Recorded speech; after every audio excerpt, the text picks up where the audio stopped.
ನಮಸ್ಕಾರ ನಿರ್ದೋಷಮಾಪ್ಯತಮಪ್ಯಖಿಲೈಸ್ವಾಕ್ಯೈ ಗುರುಗಳೇ. अस्योद्भवादिदमशेषविशेषतोऽपि वन्द्यं सदा प्रियतमं मुसन्नमामि। कृष्णाय वासुदेवाय हरये परमात्मने प्रणतः क्लेशनाशाय गोविन्दाय नमो नमः। अभ्रमं भङ्गरहितम् अजडं विमलं सदा आनन्दतीर्थमतुलं भजे तापत्रयापहम्। पृथ्वीमण्डलमध्यस्थाः पूर्णबोधमतानुगाः वैष्णवाः विष्णुहृदयाः तान् नमस्ते गुरून् नम। तपस्वाध्याय शुश्रूषा कृष्णपूजारतं मुनिं विश्वेशम् इष्टदं वन्दे परिव्राट् चक्रवर्तिनम्। ಶ್ರೀ ಗುರುಭ್ಯೋ ನಮಃ. ಹರಿ ಓಂ. 12ನೇ ಅಧ್ಯಾಯ 5ನೇ ಶ್ಲೋಕ. ಕ್ಲೇಶೋಧಿಕತರಸ್ತೇಷಾಂ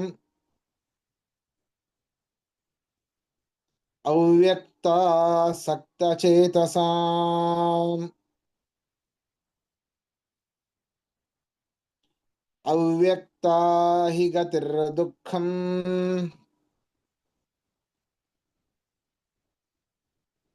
ದೇಹವದ್ಭಿರವಾಪ್ಯತೆ.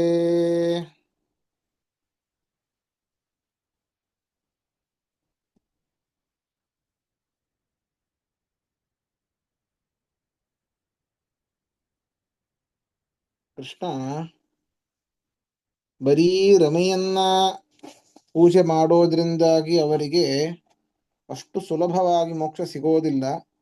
ನನ್ನನ್ನ ಪೂಜೆ ಮಾಡುವವರಿಗೇನೆ ಶೀಘ್ರವಾಗಿ ಸುಲಭವಾಗಿ ಮೋಕ್ಷ ಸಿಗೋದು. ಮತ್ತೆ ಹೇಳ್ತಾ ಇದ್ದಾನೆ, ಆ ರಮೆಯನ್ನ ಉಪಾಸನೆ ಮಾಡುವಂತವರಿಗೆ ಶ್ರಮ ಅಧಿಕ.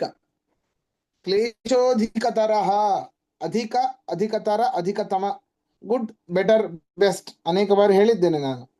ಹೇಗೋ ಗುಡ್ ಅದಕ್ಕಿಂತ ಜಾಸ್ತಿ ಬೆಟರ್, ಅದಕ್ಕಿಂತ ಜಾಸ್ತಿ ಬೆಸ್ಟ್ ಅಂತ ಹೇಗೆ ಹೇಳ್ತೇವೆ, ಹಾಗೆ ಅಧಿಕ, ಅಧಿಕತರ, ಅಧಿಕತಮ. ತರ ಆ ಒಂದು ಶಬ್ದ ಇರ್ತದೆ, ಅದಕ್ಕೆ ತರ ಪ್ರತ್ಯಯ ತಮ ಪ್ರತ್ಯಯಗಳನ್ನು ಹಾಕಿದಾಗ ಅದಕ್ಕಿಂತ ಜಾಸ್ತಿ ಅಂತ ಅರ್ಥ.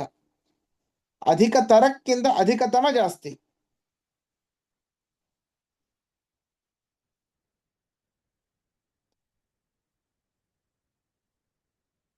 ಹೀಗೆ ಈ ನೋಡಿ ಶ್ಲೋಕ ನಾನು ಮಂಗಳಾಚರಣೆ ಹೇಳಿದೆ. ನಾರಾಯಣನ್ ನಿಖಿಲ ಪೂರ್ಣ ಗುಣೈಕದೇಹಂ ನಿರ್ದೋಷಮಪ್ಯತಮಪ್ಯಖಿಲೈಸ್ವಾಕ್ಯೈಃ ಅಸ್ಯೋದ್ಭವಾದಿದಮಶೇಷ ವಿಶೇಷತೋಪಿ ವಂದ್ಯಂ ಸದಾ ಪ್ರಿಯತಮಂ ಮಮ ಸನ್ನಮಾಮಿ. ಮಧ್ವಾಚಾರ್ಯರು ಅನುವ್ಯಾಖ್ಯಾನದ ಮಂಗಲಾಚರಣೆಯನ್ನು ಮಾಡಬೇಕಾದ್ರೆ ಹೇಳ್ತಾರೆ, ಪ್ರಿಯತಮಂ, ಪ್ರಿಯ, ಪ್ರಿಯತರ, ಪ್ರಿಯತಮ. ಪರಮಾತ್ಮ ನನಗೆ ಅತ್ಯಂತ ಪ್ರಿಯತಮ. ಇದೊಂದು ಶಬ್ದ ಕೇಳಿರ್ತೇವೆ ನಾವು, ಪ್ರಿಯತಮ ಪ್ರಿಯತಮ ಅಂತ. ಅತ್ಯಂತ ಬೇಕಾದವನು ಅಂತ ಅರ್ಥ. ಆ ತಮ ಪ್ರತ್ಯಯ ಅದು. ಪ್ರಿಯ ಅನ್ನುವಂತಹ ಒಂದು ನಮ್ಮ ಒಂದು ಕ್ರಿಯೆ, ಅನಸಿಕೆ, ಮನಸ್ಸಿನ ಒಂದು ಭಾವನೆ ಪ್ರಿಯ ಅನ್ನುವಂಥದ್ದು. ಅದಕ್ಕೆ ತರ ತಮ ಹೇಳ್ಕೊಂಡು ಹೋದಾಗ ಜಾಸ್ತಿ ಆಗುತ್ತೆ. ಹಾಗೆ ಇಲ್ಲಿ ಅಧಿಕ ತರ, ಬಹಳ ಕ್ಲೇಶ ಅವರಿಗೆ. ಯಾರಿಗೆ? ಅವ್ಯಕ್ತಾಸಕ್ತ ಚೇತಸಾಂ, ಪರಮಾತ್ಮನನ್ನ ಆರಾಧನೆ ಮಾಡದೇನೆ ಕೇವಲ ಲಕ್ಷ್ಮಿಯನ್ನ ಆರಾಧನೆ ಮಾಡುವಂತಹವರಿಗೆ ಬಹಳ ಬಹಳ ಕಷ್ಟ ಅವರಿಗೆ, ಅಧಿಕ ತರವಾದ ಶ್ರಮ.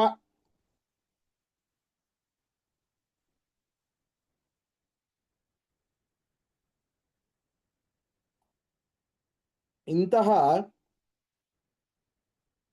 ಅವ್ಯಕ್ತಾ ಹಿ ಗತಿರ್ ದುಃಖಂ, ಆ ಅವ್ಯಕ್ತತ್ವಾಭಿಮಾನಿನಿಯಾದ ರಮೆಯನ್ನ ಯಾರು ಮಾಡ್ತಾರೋ, ಅವರನ್ನು ಯಾರು ಉಪಾಸನೆ ಮಾಡ್ತಾರೋ, ದೇಹವದ್ಭಿಹಿ ಗತಿ ದುಃಖಂ, ದೇಹವುಳ್ಳಂತಹ ಈ ಮನುಷ್ಯರು ಯಾರು ಅವ್ಯಕ್ತ ತತ್ವಾಭಿಮಾನಿನಿಯಾದ ಈ ಲಕ್ಷ್ಮೀದೇವಿಯನ್ನು ಉಪಾಸನೆ ಮಾಡ್ತಾರೋ ಅವರಿಗೆ ದುಃಖವೇ ಗತಿ. ಅರ್ಥಾತ್ ಮೋಕ್ಷ ಸಿಗೋದಿಲ್ಲ. ಬರೀ ಲಕ್ಷ್ಮಿಯನ್ನ ಮಾಡಿದರೆ, ಲಕ್ಷ್ಮಿಯ ಪೂಜೆಯನ್ನ ಮಾಡಿದರೆ ದುಃಖಂ ಅವಾಪ್ಯತೆ, ದುಃಖವಾದ ಗತಿ, ಅರ್ಥಾತ್ ನರಕ ಆಗಿರಬಹುದು. ಅವರಿಗೆ ಅಂಧನ್ ತಮಸ್ಸಂತೂ ಇಲ್ಲ, ಲಕ್ಷ್ಮಿಯನ್ನು ಉಪಾಸನೆ ಮಾಡಿದ್ದಾರೆ, ಅಂಧನ್ ತಮಸ್ಸಿಲ್ಲ. ಇಲ್ಲಿ ದುಃಖ ಅಂತಂದ್ರೆ ನರಕ ಅಂತ ಇರಬಹುದು. ನರಕವೂ ಇಲ್ಲ, ನರಕವೂ ಇಲ್ಲ, ಲಕ್ಷ್ಮಿಯನ್ನು ಉಪಾಸನೆ ಮಾಡಿದ್ದಾರೆ. ಬರೀ ಈ ಒಂದು ಸಂಸಾರದಲ್ಲಿ ಏನೇ ಮತ್ತೆ ಪುನರಪಿ ಜನನಂ ಪುನರಪಿ ಮರಣಂ, ಮತ್ತೆ ಹುಟ್ಟೋದು ಮತ್ತೆ ಸಾಯೋದು, ಮತ್ತೆ ಹುಟ್ಟೋದು ಮತ್ತೆ ಸಾಯೋದು, ಈ ರೀತಿಯಾಗಿ ದುಃಖಮಯವಾದ ಈ ಒಂದು ಸಂಸಾರದಲ್ಲಿ ಏನೇ ಅವರ ತಿರುಗಾಟ ಆಗತ್ತೆ ಅಂತ ಕೃಷ್ಣ ಇದರಲ್ಲಿ ಹೇಳ್ತಾ ಇದ್ದಾನೆ. ಬರ್ಕೊಳ್ಳಿ, ಅರ್ಥ ಬರ್ಕೊಳ್ಳಿ.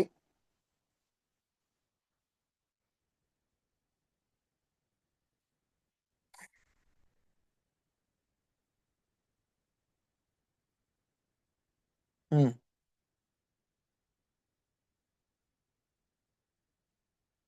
ಅವ್ಯಕ್ತಾಸಕ್ತ ಚೇತಸಾಂ, ಅವ್ಯಕ್ತಾಸಕ್ತ ಚೇತಸಾಂ ಕೇವಲ ಅವ್ಯಕ್ತ ತತ್ವಾಭಿಮಾನಿನಿಯಾದ, ಕೇವಲ ಅವ್ಯಕ್ತ ತತ್ವಾಭಿಮಾನಿನಿಯಾದ ರಮೆಯ ಉಪಾಸಕರಿಗೆ, ಅವ್ಯಕ್ತ ತತ್ವಾಭಿಮಾನಿನಿಯಾದ ರಮೆಯ ಉಪಾಸಕರಿಗೆ ಸರಿಯಾಗಿ ಕೇಳಿಸ್ತಾ ಇದೆಯಲ್ಲ? ಕೇಳಿಸ್ತದೆ. ಹೌದು ಕೇಳಿಸ್ತದೆ. ಸರಿ.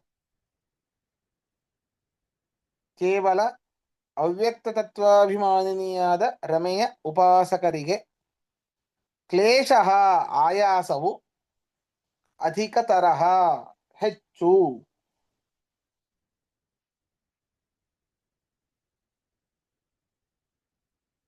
ಅಧಿಕತರಃ ಹೆಚ್ಚು. ಹಿ ಹೇಗೆಂದರೆ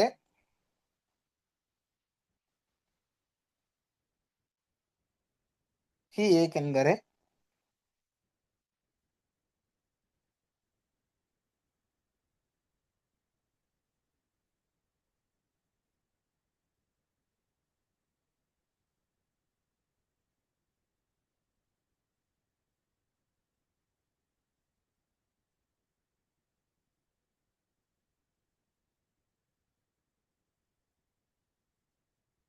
ಅವ್ಯಕ್ತ ಹ ದೇಹವದ್ಭಿಃ,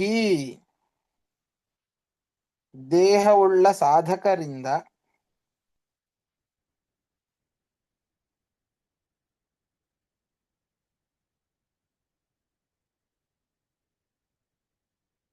ದೇಹವುಳ್ಳ ಸಾಧಕರಿಂದ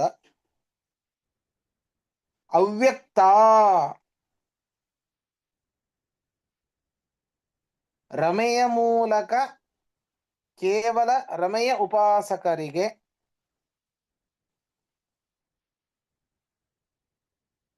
ಕೇವಲ ರಮೆಯ ಉಪಾಸಕರಿಗೆ ದುಃಖಂ ಗತಿಃ,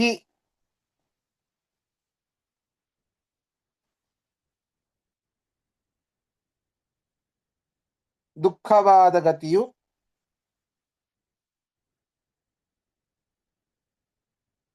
ದುಃಖವಾದ ಗತಿಯು ಬರೀ ಇಲ್ಲಿ ಆಯಾಸ ಅಂತ ಹೇಳಬಹುದು. ಅರ್ಥಾತ್ ಮೋಕ್ಷವನ್ನು ಕುರಿತು ಆಯಾಸ, ಬರೀ ದುಃಖವಾದ ಗತಿಯು ಅವಾಪ್ಯತೆ ಹೊಂದಲ್ಪಡುತ್ತದೆ, ಅವಾಪ್ಯತೆ ಹೊಂದಲ್ಪಡುತ್ತದೆ.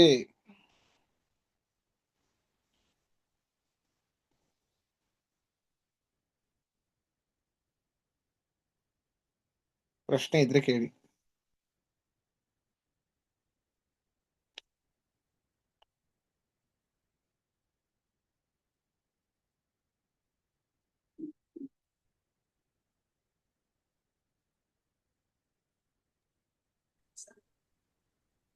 ಯಾವಾಗ್ಲೂ ಮುಖ್ಯ ಪ್ರಾಣಾಂತರ್ಗತನೂ ಅನ್ಬೇಕಾ ಆಚಾರ್ಯ? ಹೌದು ಹೌದು, ಅವಶ್ಯವಾಗಿ. ಜೀವರಲ್ಲಿ ಉತ್ತಮರ ಹೆಸರು ಬೇಕೇ ಬೇಕು, ಜೀವೋತ್ತಮನ ಹೆಸರು ತಗೊಳ್ಳೇಬೇಕು.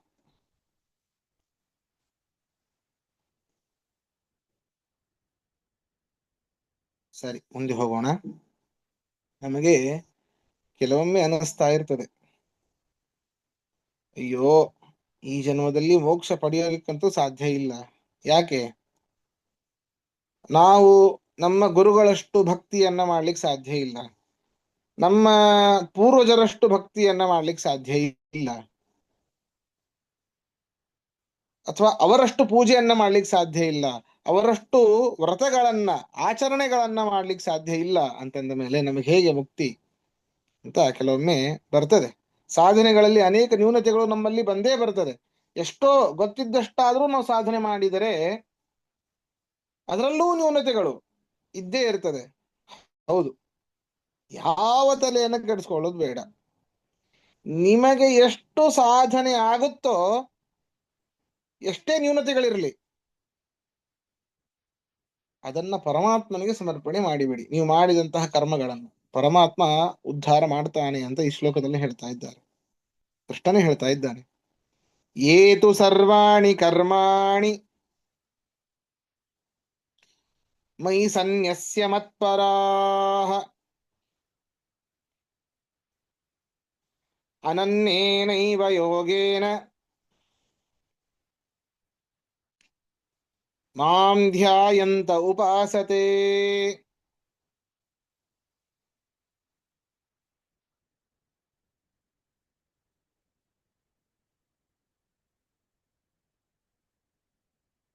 ಯಾರು ಎಲ್ಲ ಕರ್ಮಗಳನ್ನ, ಯಾವುದಾದ್ರೂ ಕರ್ಮವನ್ನು ತಗೊಳ್ಳಿ, ಕೃಷ್ಣ ಹೇಳಿದ್ದಾನೆ, ನಹಿ ಕಶ್ಚಿತ್ ಕ್ಷಣಮಪಿ ಜಾತು ತಿಷ್ಟತ್ಯಕರ್ಮ ಕೃತ್. ಯಾವ ಒಬ್ಬ ಜೀವಿಯೂ ಕೂಡ ಕರ್ಮ ಇಲ್ಲದೇನೆ ಒಂದು ಕ್ಷಣವೂ ಕೂಡ ಇರ್ಲಿಕ್ಕೆ ಸಾಧ್ಯ ಇಲ್ಲ. ನಾವು ಯಾವುದೂ ಚಿಂತನೆ ಮಾಡೋದಿಲ್ಲ, ಯಾವ ಕೆಲಸವನ್ನು ಮಾಡೋದಿಲ್ಲ ಅಂದ್ರೆ ಉಸಿರಾಟ ಆದ್ರೂ ಆಗ್ತಾನೆ ಇರ್ತದೆ, ಅದು ಒಂದು ಕರ್ಮವೇನೆ. ಹಾಗೆ ಒಂದು ಕ್ಷಣವೂ ಕೂಡ ನಾವು ಕರ್ಮಗಳ ವಿಹಿತವಾಗಿ ನಮಗೆ ಇರ್ಲಿಕ್ಕೆ ಸಾಧ್ಯ ಇಲ್ಲ. ಹಾಗೆ ಅದು ಉಸಿರಾಡೋದು ಬಿಡಿ, ನಮಗೆ ಎಚ್ಚರ ಇಲ್ಲದೇನೆ ಉಸಿರಾಡ್ತಾ ಇರ್ತೇವೆ ನಿದ್ದೆಯಲ್ಲೂ ಕೂಡ. ಅದು ಬಿಟ್ಟು ಜಾಗೃತ ಅವಸ್ಥೆಯಲ್ಲೂ ಕೂಡ ಅನೇಕ ಕರ್ಮಗಳನ್ನ ಮಾಡ್ತಾ ಇರ್ತೇವೆ.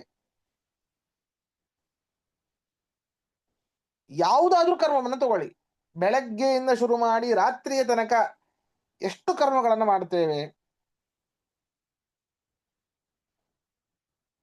ಎಲ್ಲಾ ಕರ್ಮಗಳನ್ನ ಪರಮಾತ್ಮನ ಪೂಜೆ ಎನ್ನುವಂತಹ ಚಿಂತನೆ ಬರಬೇಕು ನಮ್ಮಲ್ಲಿ.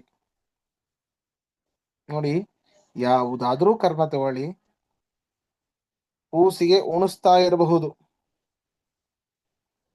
ಮನೆಗೆ ಯಾರೋ ಅತಿಥಿ ಬಂದಿರಬಹುದು, ಅವರಿಗೆ ಒಳ್ಳೆಯ ಅಡಿಗೆಯನ್ನ ಮಾಡಿ ಬಡಿಸ್ತಾ ಇರಬಹುದು. ಅತಿಥಿಯಲ್ಲಿ ಪರಮಾತ್ಮ ಇದ್ದಾನೆ, ಅವರು ತೃಪ್ತರಾಗಬೇಕು ಎನ್ನುವಂತಹ ಭಾವನೆ. ಯಾವುದಾದ್ರೂ ತಗೊಳ್ಳಿ, ಬಟ್ಟೆಯನ್ನ ಒಗಿತಾ ಇರೋದು, ಬಟ್ಟೆ ಒಗೆದು ಹೋಗೇ ಬಿಟ್ಟಿದೆ ಬಿಡಿ, ಎಲ್ಲಾ ಪುಣ್ಯ ವಾಷಿಂಗ್ ಮಷಿನ್ಗೆ ಬರ್ತಾ ಇದೆ. ಬಟ್ಟೆಯನ್ನ ಒಗಿಬೇಕಾದ್ರೂ ಕೂಡ ಶುದ್ಧವಾಗ್ತಾ ಇದೆ, ಶುದ್ಧವಾದ ವಸ್ತ್ರವನ್ನು ಉಟ್ಟು ನಾನು ಅಂತರಂಗ ಶುದ್ಧಿ ಬಹಿರಂಗ ಶುದ್ಧಿ ಎರಡಿದೆ.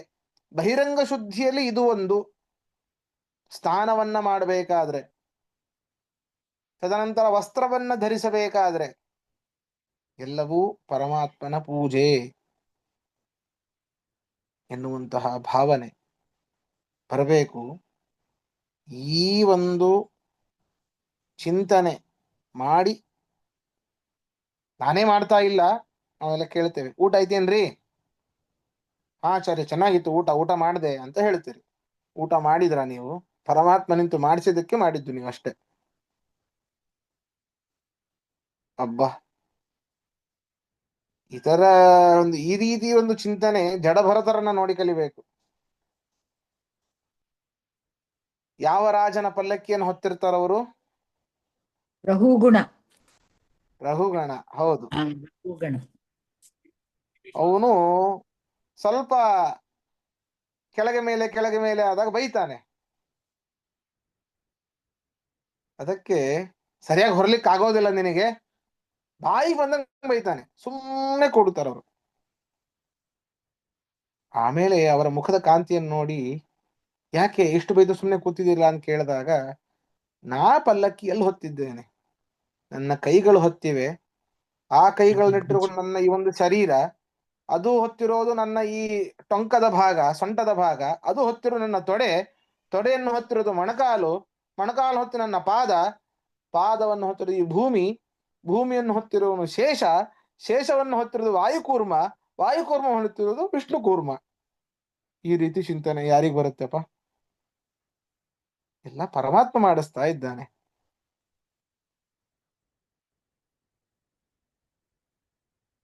ಅಂದ್ರೆ ನೀವು ನಾವು ನಮ್ದು ಚೌಕಟ್ಟು ಹಾಕೊಂಡ್ಬಿಟ್ಟಿದ್ದೀವಿ ಅಷ್ಟೇ. ಪರಮಾತ್ಮನ ಪೂಜೆ, ಪರಮಾತ್ಮನ ಕೀರ್ತನೆ ಅಂತಂದ್ರೆ ಹೆಣ್ಣು ಮಕ್ಕಳಿಗೆ ದೇವರ ನಾಮಗಳನ್ನ ಹಾಡುವುದು, ಹರಿಕಥಾಮೃತ ಸಾರವನ್ನು ಮಾಡುವುದು, ಗುರುಮಂತ್ರ ಇತ್ಯಾದಿಗಳನ್ನ ಮಾಡುವುದು, ಮುತ್ತೈದರಿಗೆ ಬಂದಾಗ ಅರಿಶಿಣ ಕುಂಕುಮ, ಸಾಯಂಕಾಲ ದೀಪ ಹಚ್ಚೋದು, ತುಳಸಿಗೆ ನೀರು ಹಾಕೋದು, ಇಷ್ಟೇ ಅಂತ ಅನ್ಕೊಂಡ್ಬಿಟ್ಟಿದ್ದೇವೆ. ಪುರುಷರಿಗೆ ದೇವರ ಪೆಟ್ಟಿಗೆಯನ್ನ ತೆಗೆದು ಪೂಜೆ ಆಯಿತು, ಅದೇ ಪೂಜೆ ಅಷ್ಟೇ. ದೇವರನ್ನ ಭುಜಂಗಿಸಿದ ಮೇಲೆ ಹರಯೇ ನಮಃ, ಇನ್ಯಾವ ಪೂಜೆ ಇಲ್ಲ. ನಾವು ಕೆಲಸಕ್ಕೆ ಹೋಗ್ತೇವೆ ಅಷ್ಟೇ. ಕೆಲಸವೂ ಒಂದು ಪೂಜೆ. ನೀವು ಯಾವುದಾದ್ರೂ ಕೆಲಸ ಮಾಡ್ರಪ್ಪ, ಪರಮಾತ್ಮನಿಗೆ ಸಮರ್ಪಣೆ ಮಾಡಿ. ಪರಮಾತ್ಮನೇ ನನ್ನಲ್ಲಿ ನಿಂತು ಇವನ ಕೆಲಸವನ್ನು ಮಾಡಿಸ್ತಾ ಇದ್ದಾನೆ ಎನ್ನುವಂಥ ಚಿಂತನೆಯನ್ನ ಮಾಡಿ ಅಧಿಕವಾದ ತೃಪ್ತಿ ಆಗ್ತಾನೆ. ಪರಮಾತ್ಮ ಸಂತೃಪ್ತನಾಗಿ ನಿಮಗೆ ಅನುಗ್ರಹ ಮಾಡ್ತಾನೆ. ಅವನೇ ಹೇಳ್ತಾ ಇದ್ದಾನೆ, ಅನನ್ಯೇನೈವ ಯೋಗೇನ ಮಾಂ ಧ್ಯಾಯಂತ ಉಪಾಸತೆ. ಪರಮಾತ್ಮ ಮಾಡಿಸ್ತಾ ಇದ್ದಾನೆ, ಪರಮಾತ್ಮನ ನಾನು ಸಮರ್ಪಣೆಯನ್ನ ಮಾಡ್ತೇನೆ.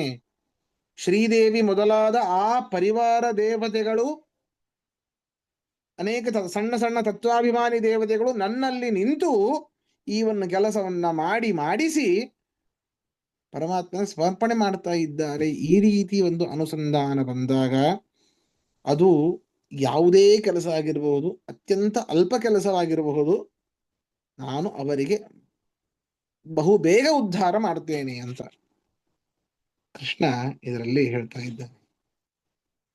ಇನ್ನೇನು ಬೇಕು ಹೇಳಿ, ಇದಕ್ಕಿಂತ ಸುಲಭವಾದ ಮಾರ್ಗ ಇನ್ಯಾವುದೂ ಇಲ್ಲ ಅಂತ ಹೇಳಬಹುದು. ಬರ್ಕೊಳ್ಳಿ. ಏತು ಯಾರು, ಏತು ಯಾರು, ಸರ್ವಾಣಿ ಕರ್ಮಾಣಿ,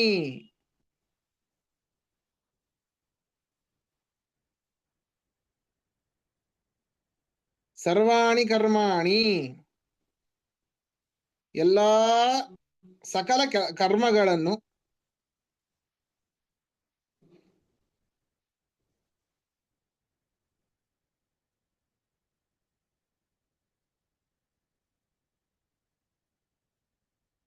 ಸಕಲ ಕರ್ಮಗಳನ್ನು ಮಯಿ ಸನ್ಯಸ್ಯ, ಮಯಿ ಸನ್ಯಸ್ಯ,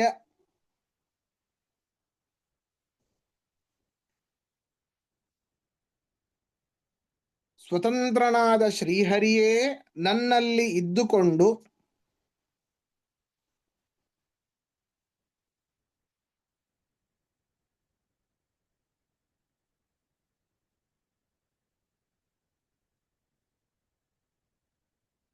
ಸ್ವತಂತ್ರನಾದ ಶ್ರೀಹರಿಯೇ ನನ್ನಲ್ಲಿ ಇದ್ದುಕೊಂಡು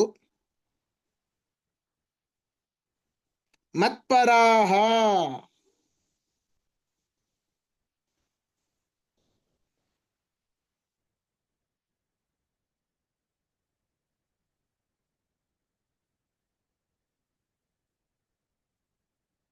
ಮತ್ಪರಾಹ ನಾನೇ ಮಾಡಿಸುವೆನೆಂದು ತಿಳಿದು, ಮತ್ಪರಾಹ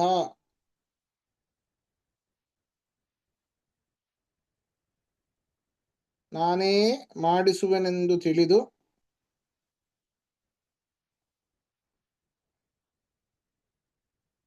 ಅನನ್ಯೇನೈವ ಯೋಗೇನ,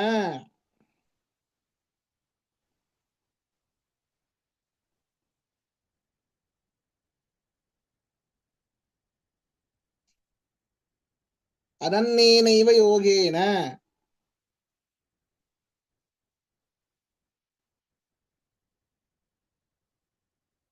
ಶ್ರೀದೇವಿ ಮೊದಲಾದವರನ್ನು ನನ್ನ ಪರಿವಾರರೆಂದು ಅನುಸಂಧಾನ ಮಾಡಿ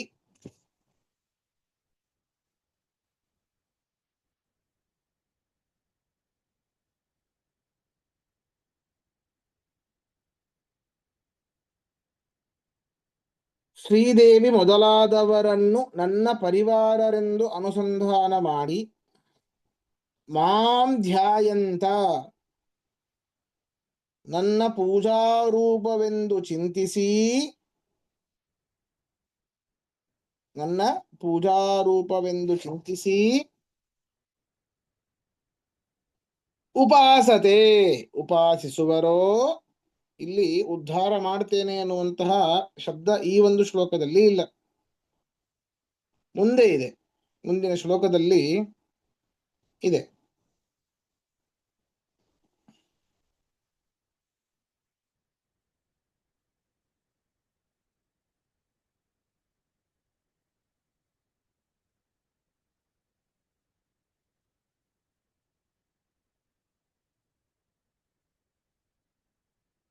ಸರಿನಾ?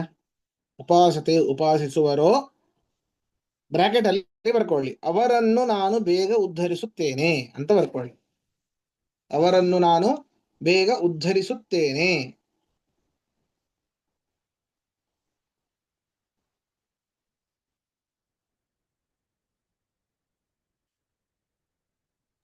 ಇದು ಭಗವಂತ ಹೇಳೋದೇ ಅಲ್ವಾ?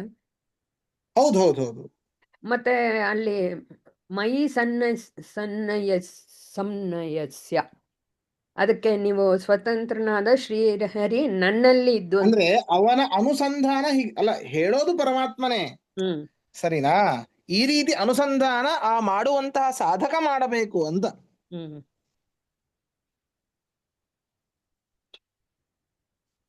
ಗಾಡ್ ಇಸ್ ಟೆಲ್ಲಿಂಗ್ ಅಸ್ ಹಾಗೆ. ಹಾ ಆಚಾರ್ಯ ಇದನ್ನೇ ತಾನೇ ಅವರು 3ನೇ ಅಧ್ಯಾಯದಲ್ಲಿ ಹೇಳಿರೋದು, ದ್ವಾದಶ ಸ್ತೋತ್ರದಲ್ಲಿ ಅಲ್ವಾ? ಹೌದು ಗುರು ಭುಂಕ್ಷ ಹೌದು ಕರ್ಮ ನಿಜಂ ನಿಯತಂ ಹೌದು ಹೌದು ಹೌದು. ಹರಿಪಾದ ವಿನಮ್ರ ಧಿಯಾ ಸತತಂ. ಧಿಯಾ ಹೌದು. ಸತತಂ. ಕುರುಭುಂಕ್ಷ್ವ ಜ ಕರ್ಮಜ ನಿಯತಂ. ಹೌದು. ಸಕಲ ಗುರು ಕರ್ಮಗಳನ್ನು ಭುಂಕ್ಷು ಚ ಕರ್ಮ ನಿಜಂ ನಿಯತಂ ಹರಿಪಾದ ವಿನಮ್ರ ಧಿಯಾ ಸತತಂ. ಹರಿರೇವ ಪರೋ ಹರಿರೇವ ಪರೋ ಹರಿರೇವ ಹರಿರೇವ ಗುರು ಹರಿರೇವ ಜಗತ್ ಪಿತೃ ಮಾತೃಗತಿಃ. ಮಾತೃಗತಿ. ಹೌದು ಹೌದು ಹೌದು.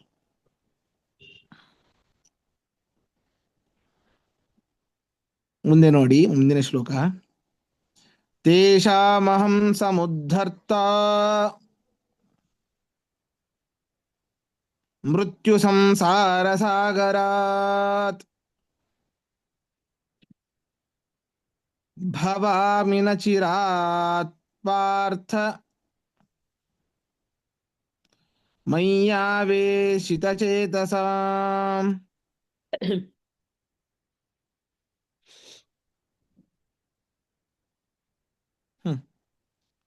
ನೋಡು ಅರ್ಜುನ, ಹೇ ಪಾರ್ಥ, ನೋಡಿ, ಯಾರಿಗಾದ್ರೂ ಈಗ ಪರಮಾತ್ಮ ಬಂದು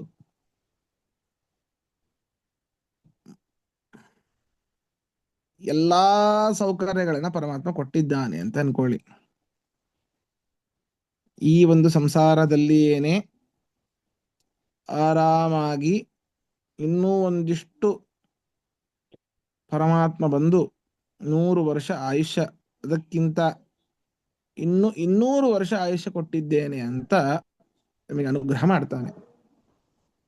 ಮನೆ ತುಂಬ ಸಿರಿ ಇದೆ, ಶ್ರೀಮಂತಿಕೆ ಇದೆ, ಇರುವಂತಹ ಮಕ್ಕಳು ಎಲ್ಲರೂ ಕೂಡ ಚೆನ್ನಾಗಿ ನೋಡ್ಕೊಳ್ತಾ ಇದ್ದಾರೆ, ಮೊಮ್ಮಕ್ಕಳ ಕಲರವ ಮನೆಯಲ್ಲಿ ತುಂಬಿದೆ, ಆಗಾಗ ಬಂದು ಹೋಗುವಂತಹ ಅತಿಥಿಗಳು ಸರಿಯಾಗಿ ನಮ್ಮನ್ನ ಮಾತಾಡಿಸ್ತಾರೆ, ನಮ್ಮಿಂದ ಸತ್ಕಾರವನ್ನು ಪಡಿತಾರೆ, ಅದರಿಂದ ಸಂತೋಷವಾಗಿ ಮರಳಿ ಮನೆಗೆ ಹೋಗ್ತಾರೆ ಅಂತಾನೆ ಇಟ್ಕೊಳ್ಳಿ. ಎಲ್ಲವೂ ಚೆನ್ನಾಗಿ ಇದೆ, ಅದ್ಭುತವಾಗಿ ಇದೆ.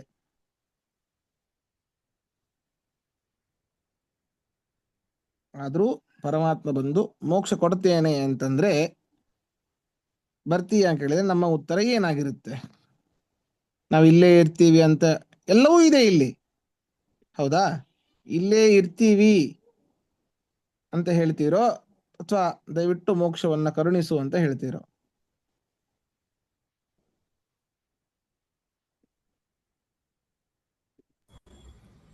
ಒಂದ್ಸಲಿ ಆ ಮಿಸ್ಟೇಕ್ ಮಾಡ್ಬಿಟ್ಟಿದೀವಿ ಆಚಾರ್ಯ. ರಾಮ ಕೇಳಿದಾಗ ಹೋಗ್ಲಿಲ್ಲ, ಇಲ್ಲೇ ಇದೀವಿ.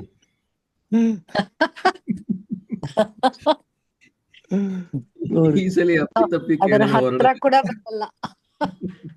ಎಷ್ಟು ನೋಡಿ, ಈಗ ಆ ಸಂಸಾರವೇ ಹಾಗೆ, ಎಲ್ಲವೂ ಇದೆ, ಎಲ್ಲವೂ ಕ್ಷಣಿಕ. ಹಾಗಾದ್ರೆ ಕ್ಷಣಿಕ ಅಂದ್ರೆ ಒಂದೇ ಕ್ಷಣದಲ್ಲಿ ಇರುವಂತದ್ದಲ್ಲ, ಸ್ವಲ್ಪ ಕಾಲದವರೆಗೆ ಇರುವಂತದ್ದು, ಸ್ವಲ್ಪ ಕ್ಷಣಗಳವರೆಗೆ. ಅದೇ ಸ್ವಲ್ಪ ಕಾಲ, ಅನೇಕ ಕ್ಷಣಗಳ ಕೂಡಿದರೆ ಕಾಲ ಆಗತ್ತೆ. ಆದ್ದರಿಂದ ಪರಮಾತ್ಮ ಹೇಳ್ತಾ ಇದ್ದಾನೆ, ತೇಷಾಂ ಮಯ್ಯಾವೇಶಿತ ಚೇತಸಾಂ.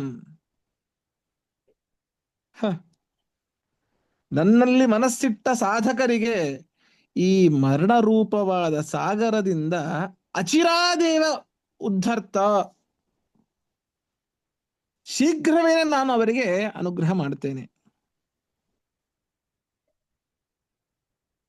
ನ ಚಿರಾತ್, ಬಹಳ ಚಿರಕಾಲದವರೆಗೆ ಅಲ್ಲ, ನ ಚಿರಾತ್, ಶೀಘ್ರವಾಗಿ.